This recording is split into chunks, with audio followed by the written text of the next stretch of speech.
नमस्कार दोस्तों, मुल्ताई विधानसभा चुनाव 2023 अभी चल रहा है और अब सभी प्रत्याशी अपना अपना चुनाव प्रचार करने के लिए आम जनता के बीच पहुंच चुके हैं। हमारे हमदर्द न्यूज़ के स्टूडियो में आज मुल्ताई पहुंचे हैं दिनेश साहू जी। भारतीय जनता पार्टी के पदाधिकारी भी रहे हैं, कार्यकर्ता भी है और लगातार विभिन्न सामाजिक, धार्मिक, राजनीतिक और जो भी संगठन होते हैं, जहां भी जनता के हित की बात होती है या क्षेत्र के विकास की बात होती है, वहां पे वे अपनी जो है सहयोग देते हैं, अपना श्रमदान देते हैं, अपना सहयोग करते हैं। तो आइए हम उनसे आपकी मुलाकात कराते हैं। दिनेश भैया, आपका स्वागत है जी। क्या आपका चुनाव चिन्ह है? सबसे पहले ये बताएं। मेरा चुनाव चिन्ह कैंची है। कैंची। आप कई सालों से भाजपा में काम कर रहे हैं, भारतीय जनता पार्टी के कार्यकर्ता पदाधिकारी हैं, लेकिन आपको पार्टी ने टिकट नहीं दिया और आप विगत कई वर्षों से टिकट की मांग कर रहे हैं। तो किस आधार पर आप टिकट की मांग भाजपा से करते आए हैं? जी, मैं 1992 से भारतीय जनता पार्टी का प्रदेश पदाधिकारी हूँ और 6 प्रदेश के पदों पर मैं ग्रामीण विकास प्रकोष्ठ, आर्थिक प्रकोष्ठ और राजनीतिक प्रकोष्ठ, इन सभी पे काम किया हूँ। चुनाव घोषणा पत्र समिति में भी रहा हूँ और मैं 2017 से लगातार मुल्ताई विधानसभा से टिकट मांग रहा हूँ। मैंने 2018 के समय ही पूरे 296 गाँवों का प्रवास कर लिया था, लेकिन मेरे को यहाँ स्थानीय तौर पर विरोध हुआ ऊपर तक कि भाई आप अभी टिकट न मांगे पहली बार में इतना। तो मैंने भी वो मान लिया, प्रदेश ने भी उस पर सहमति दी। फिर मैंने जब हम चुनाव हारे 2018 में, तो उसके बाद से मैंने मेरे प्रवास की निरंतरता जारी रखी जी। और निरंतरता जारी रखते हुए 296 बूथ है और 300 लगभग गाँव है। तो उनका मैंने इन 5 वर्षों में 6 बार 80% जनता में गरीब से गरीब और पूरे गाँवों में प्रवास किया और इस आधार पर मैं मेरी प्रबलता चुनाव में टिकट की बन रही थी और प्रदेश संगठन को मैं निरंतर रिपोर्टिंग करता था और वो रिपोर्टिंग में भी थे। उन्होंने वचन भी दिया था कि आपको टिकट देंगे और जो है यहाँ स्थानीय तौर पे भी था और यहाँ समर्थन भी करने लगे थे सब लोग। लेकिन फिर कुछ ऐसी बात हुई कि चंद्रशेखर देशमुख जी को टिकट दे दी गई, जो निरंतर 10 वर्षों से आराम फरमा रहे थे घर और जो निरंतर 10 वर्षों से फील्ड में घर घर घूम रहे थे और सक्रिय राजनीति थे और पार्टी भी और पूरी जनता जनार्दन भी चाह रही थी और अभी भी चाह रही है कि इन्हीं को टिकट मिलना था, असली हकदार तो यही थे।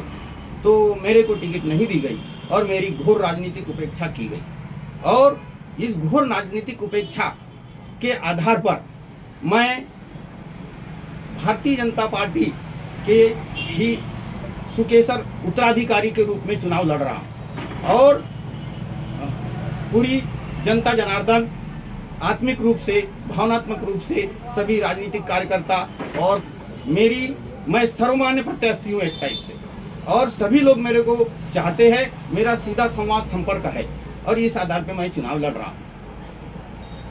दिनेश जी, एक बात देखने में आई है कि लोग चुनावी वादे करते हैं, बहुत सारी बातें करते हैं कि वो ये करेंगे, वो करेंगे। आप यदि चुनाव जीत के आते हैं तो आप मुल्ताई क्षेत्र के लिए क्या करेंगे? क्या आपकी योजना है? क्या आपने कुछ सोचा है?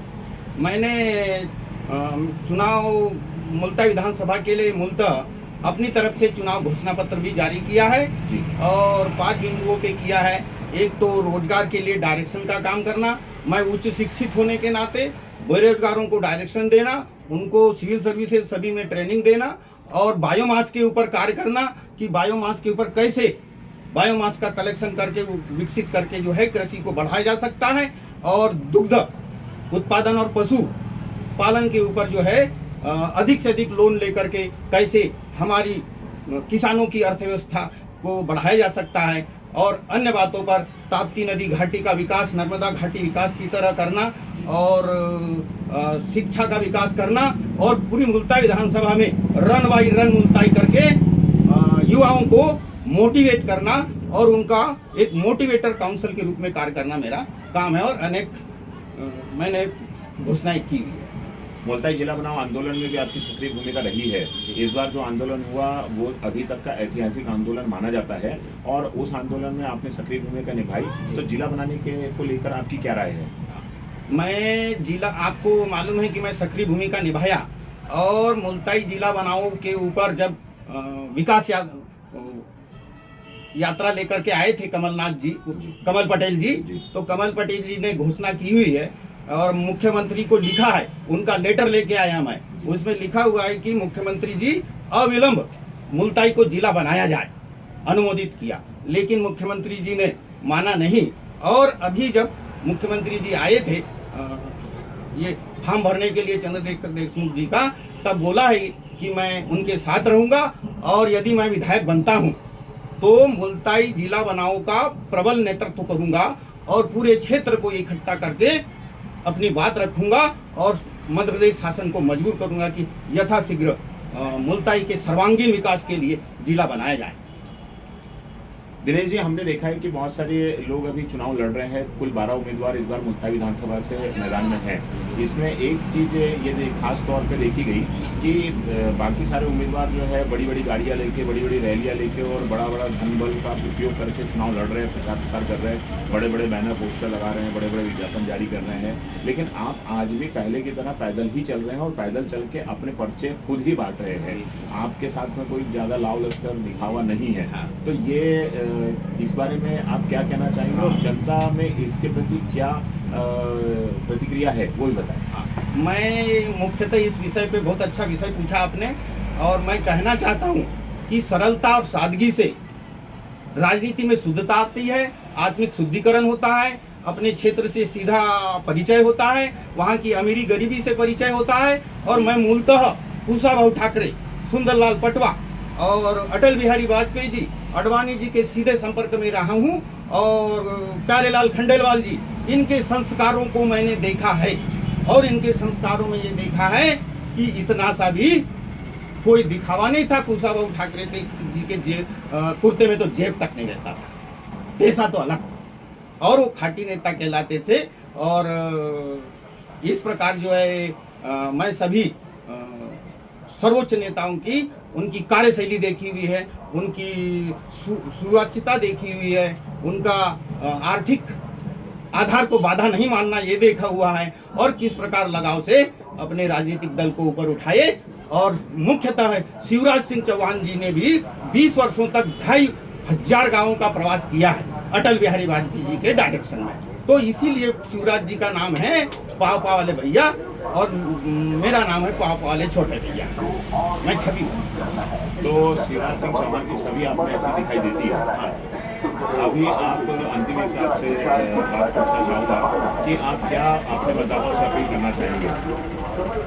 मैं मुल्ताई विधानसभा के सभी मतदाताओं से ये अपील करना चाहता हूँ कि सभी मुल्ताई विधानसभा के मतदाता एक ऐसे स्वच्छ, सरल, सहज और सभी जनता जनार्दन में रहने वाला, आपके घर आने वाला और 5 वर्षों में 1 वर्ष में पूरी विधानसभा का प्रवास हो जाता है। और मैं 5 बार जीतने के बाद पूरे गांव-गांव, घर-घर जाऊंगा और उनकी दैनिक समस्याओं में मदद करूंगा और शैक्षिक, सामाजिक और रोजगार संबंधी डायरेक्शन इन सब में मदद करूंगा। इसलिए ऐसा ही जनप्रतिनिधि चुने जो जनता के भीतर हो और सच्चा जनप्रतिनिधि हो और जो दिखावा न करे। बहुत बहुत धन्यवाद दिनेश जी, आप हमारे साथ में आप यहाँ पहुँचे और आपने हमदर्द न्यूज़ के साथ अपने मतदाताओं के लिए अपनी बातें बताई। और हम भी हमारे सभी मतदाताओं से अपील करते हैं कि 17 नवंबर को जो मतदान है उस दिन अधिक से अधिक मतदान करने पहुँचे और अपने मत का अवश्य प्रयोग करें। बहुत बहुत धन्यवाद। हमारे चैनल को सब्सक्राइब करें और यदि वीडियो अच्छा लगे तो आप इस पर कमेंट करके बता सकते हैं। आपके यदि कोई और सवाल हो तो हम और भी आपकी बातें करवाते रहेंगे। धन्यवाद।